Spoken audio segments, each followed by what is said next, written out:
Stangibelisco here.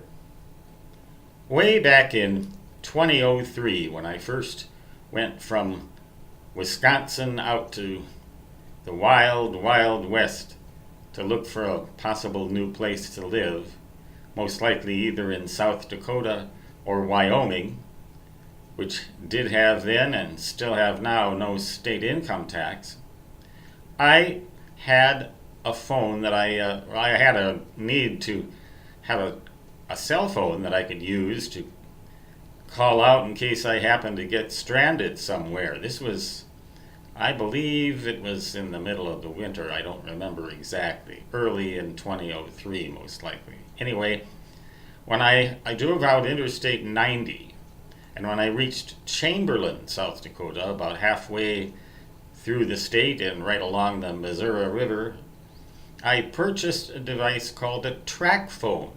Now, this was just a simple cell phone, and although this thing is not the actual track phone that I bought, it's charging its battery right now. It looks just about the same size and shape as the track phone was then and is still today. Some 16 years later, its battery still works and takes a charge.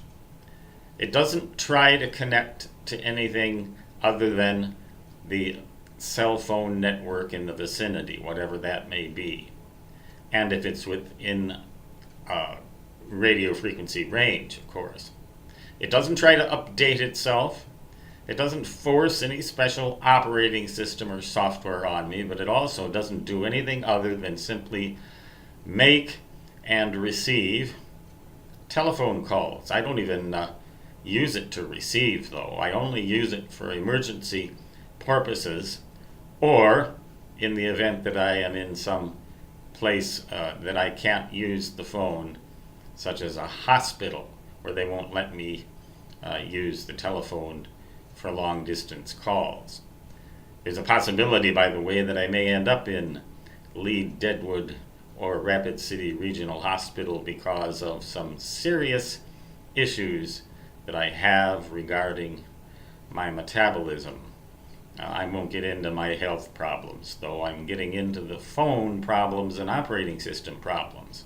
If I connect to the wireless internet that is offered at those places, or at least at the Lee Deadwood Hospital, and I'm using a computer such as the one I'm making this video on, Windows 10 computer, or a smartphone that tries to update itself, but most likely a computer, I would have to put it in airplane mode, as I have my Windows 10 machine now, to keep it from connecting to the internet and trying to update itself.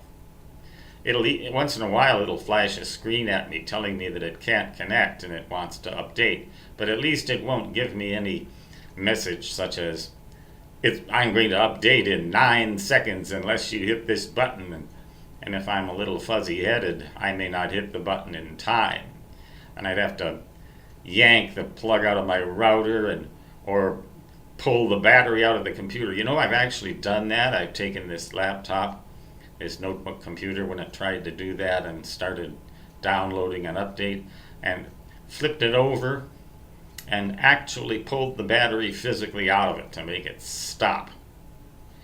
It was the only way I could get it to stop, was to deprive it of power. I don't have to do any of that with my stupid phone.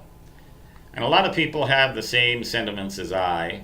They don't particularly care to be run and governed by computers or other devices. They prefer to be the master, not the slave. And so they've come up with something now called a stupid phone, which is similar to the old track phone that I have charging right now. It doesn't do anything other than make and receive cell phone calls. Do you have one of these? What's your opinion of them? Have you seen someone else use one or who has one? What do you think of them? Comments are open. Stangibelisco signing off. Until next time, so long.